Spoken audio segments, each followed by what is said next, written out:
to give you some ideas of what makes Christmas decorating enjoyable or not. It's how you put things away last year. It's true. If you didn't take the time to organize and put your things away properly last year, this is going to be not so fun this year. But if you took a little extra time like I always do, and you put your things away properly and in an organized fashion, it shouldn't be too bad. Let me show you what I'm talking about. In shed number 1, I have all these marked boxes, and I mark my boxes by color and content. It's making it easier for me each time I take my things out and get started with my decorating.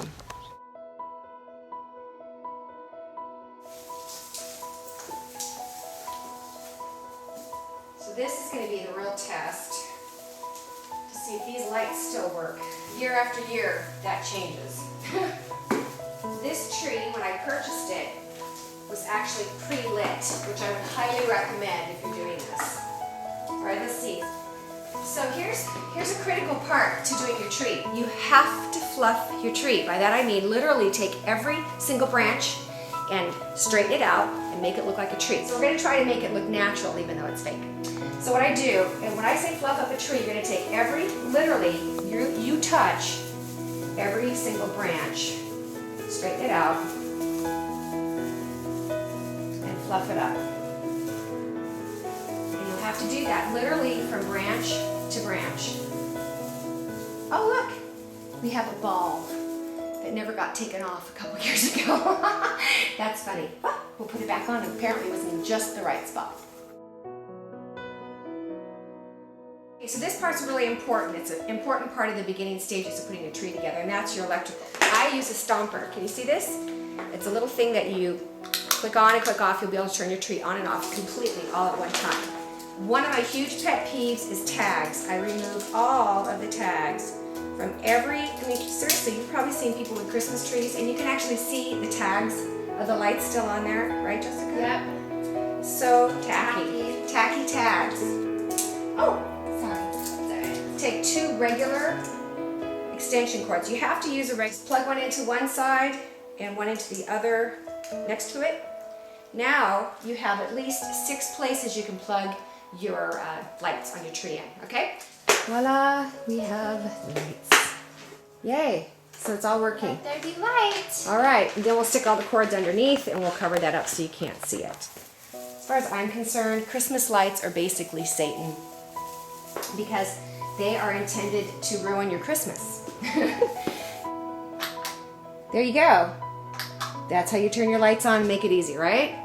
What we're going to do is we're going to take this skinny tree and we are going to add to it some twigs and some amazing things. It's going to absolutely transform this tree into something magical and wonderful. Anyway, I'm going to use a grapevine wreath to wrap around the tree to give it some bulk. But you know, you can take these apart by pulling it. They're actually wound up. I do this outside because it's very messy. But then you can take this part, pull it apart a little bit, and you have some play with it and how you can use it on your tree. I'm going to start at the top. I'm going to straddle the tree somewhat, and I will tuck it in as I go. At first, just be real loose with it, kind of getting it at least on here, and then you can decide how you want it to. This little bit of twig will make the tree far more appealing to the natural, people who like natural things, which we do.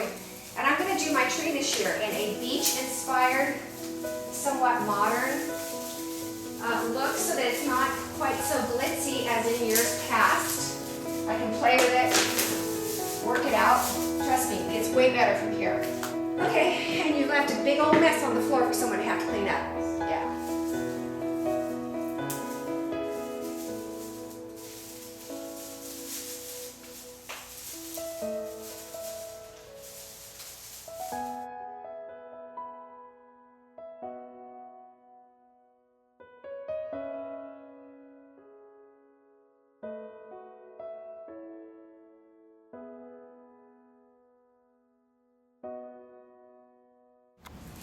So the next element I'm going to add, besides the twigs, are these kind of twig-like things that have like little icicle things on them, and it brings just a little reflection to the table. And I just kind of lay it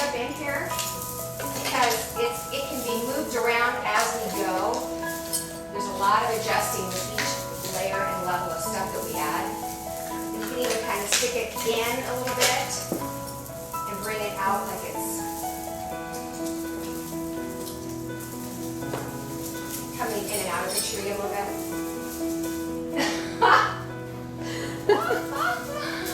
Up there, would you? All right. And as it starts to get dark tonight, I'll make some decisions on whether or not I need more lights on this. But for right now, I'm going to go ahead and put those icicles on it, okay?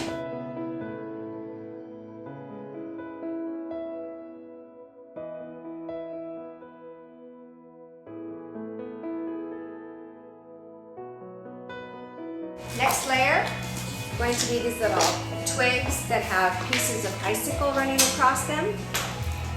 And I'll tuck them in and out between the layers of the greens so that it kind of fills in the bulk of the tree, makes it look a little bit fuller.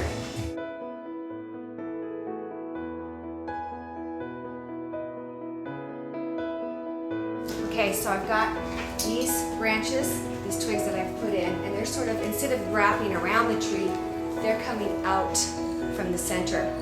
The next thing I'm going to do is I found my random one last string I have of, I call them throbbing lights. They're not twinkle, because twinkle is like, and these are just kind of like throbbing. And I bought them years ago. I don't even know if you can find these anymore, but I've only got one strand left. What I'm going to do is I'm going to run it kind of up the center of the tree, so it kind of has this little bit of glitz and glitter and twinkle from the inside of the tree out. Wait till you see. Next step, I just vacuumed underneath the tree. I'm going to add this brown sheet, and I'm going to put it underneath the tree so that it has sort of a, a base so you don't see the legs. And then I'm going to go and put all of my ornaments on. That's next.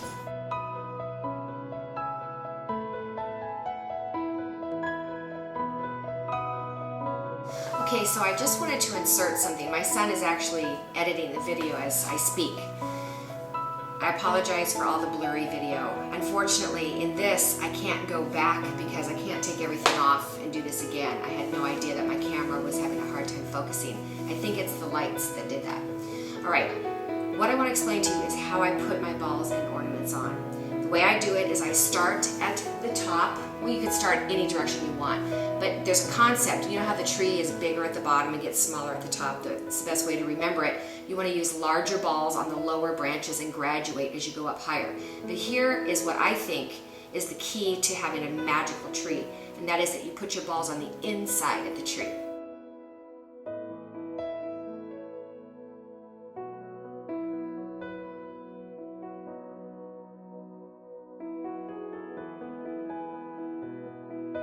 A lot of people will put their Christmas balls and their ornaments on, it's almost like a layer of icing that they put over a cake or something.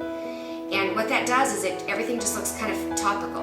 What we try to do, or what I try to do, is I take my balls and I push them to the inner part of the tree. And what that does is when your eye is looking at it, your eye sees past the obvious front things right on through to what's inside.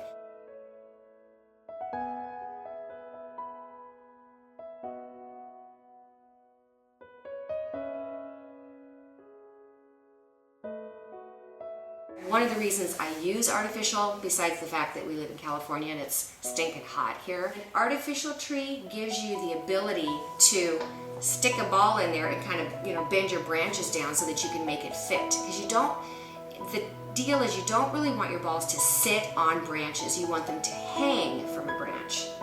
That's the good part about using an artificial tree. If you do a clear or iridescent Christmas ball, that will really pick up light and make this tree look like it has depth and make it magical.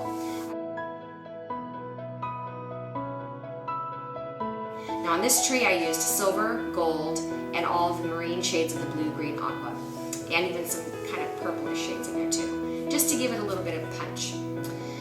But the solid ones that are the shiny, those are great on the inside of the tree.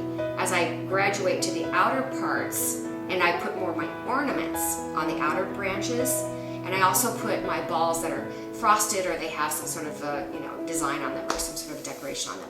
That makes it look really pretty too.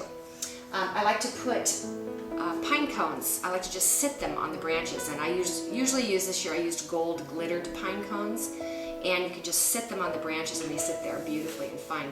And then I add these picks. These are, let me pull one out and show you. stick it back in just the right spot. These are, well, I can't get it out, but I must have done a good job at tying it in there. You see these?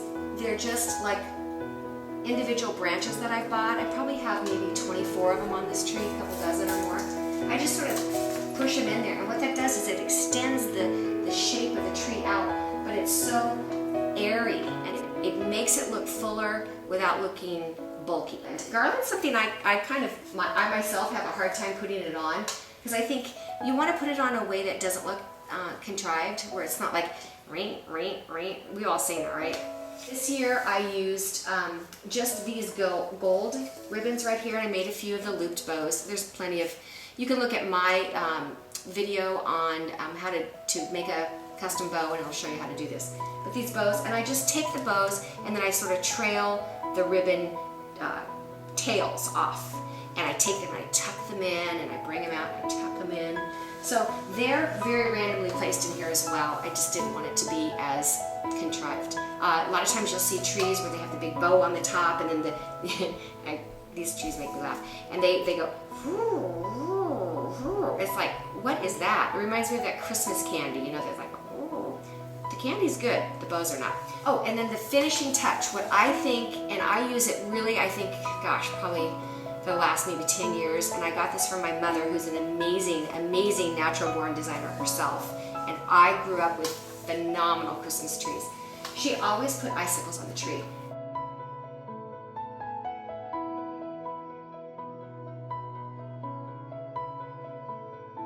So I realize that this isn't everyone's taste. It's my taste this year, and it changes every year. So we'll probably go back to a red and green tree again next year or something like that.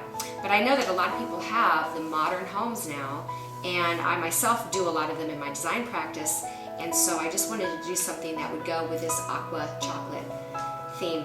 And I hope this has been helpful for you, and thank you so much for watching. If you have any questions, please post them below. I'd love to help you.